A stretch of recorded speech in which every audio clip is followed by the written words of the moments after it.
So this is my new Monoski that I have built. I didn't build it from scratch. I pieced it together, some new parts, some old used parts, to make my own ski, and I did this for about 1,800 bucks.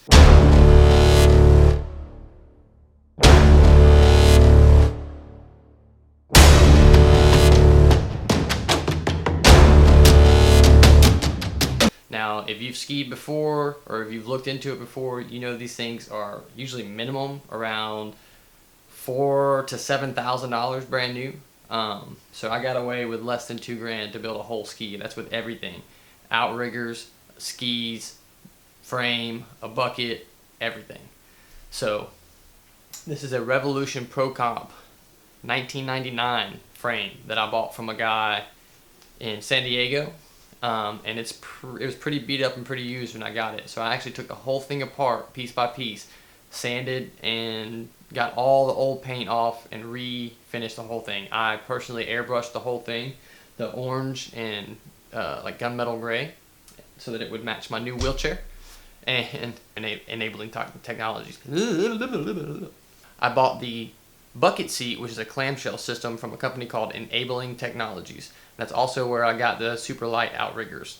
And those were the two most expensive parts of the entire deal. Never mind. Sorry. The clamshell was the most expensive part. The outriggers were about 400 bucks. The frame I spent 500 bucks on. The bucket seat I spent $750 on. And they usually come pre-made, pre-cut. I got him to send it to me raw for $150 less than what it would have been.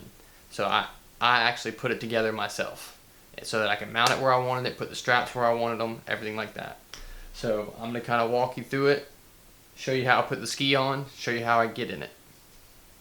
The way a monoski works is it works just like a ski boot that somebody would wear on their foot. So it has this piece here, which is, imagine it being the boot. So it slides into a regular binding for a ski. So what you do is you get it, and you put the front in first. Get these straps out of the way. Put the front in first. Got a brake locked here.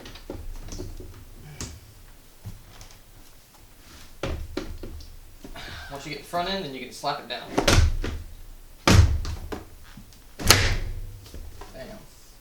And then it's in there. And in the rear of the binding, where you would push with your ski pole to get out of the ski, you actually need to put a block in there in order to keep the binding from popping out. So it keeps that binding from opening. And I couldn't find where to buy one, so I actually made one. And this is made out of Instamorph plastic BBs that I melted down and form fit to slide directly into the rear there. And then I drilled a hole through it. So what I do is you put it right in. Just like that. Bam. Now this binding can't come down.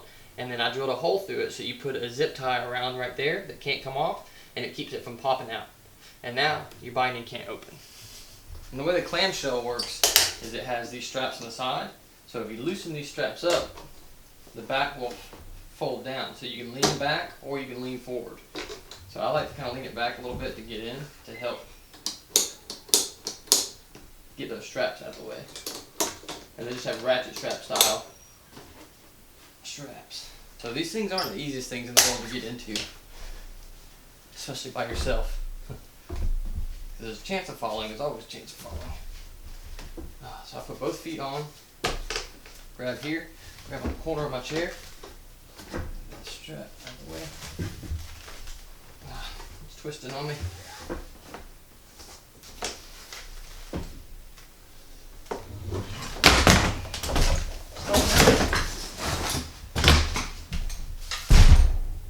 Hey Carly!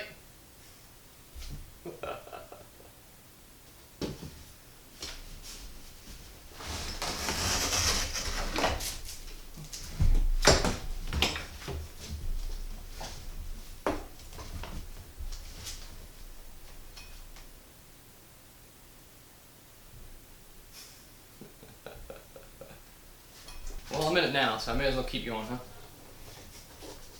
Alright, so So the first strap you want to do is your feet. Out of my face. There we go. So this is going to keep your feet from popping off. And then you've got your leg strap, and you take this and kind of over your shins. Try not to fall over.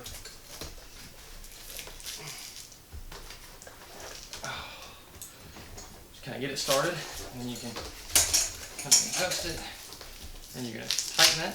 And what that's going to do is that's going to pull your weight and keep you from sliding forward, so it's going to pull you back. Top strap, your knee strap.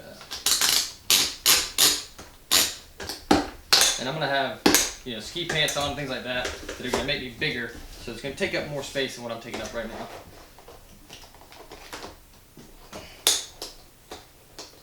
Then a jacket and all that good stuff. So now we have this. We can tighten to lean forward or lean back, however you want. And then our outriggers. See, we've got that's the left one and the right one.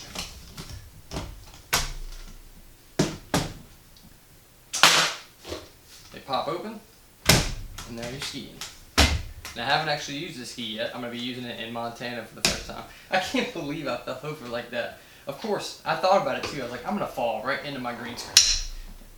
And I just made this backdrop stand for the green screen too. So I just probably broke that. So and then to load, the outriggers have these little ice picks on the bottom so that you can get grip. It's how you move around. So you push while you're sitting still or on flat ground, and then you can use it to load too, so you can lift the whole ski up off the ground.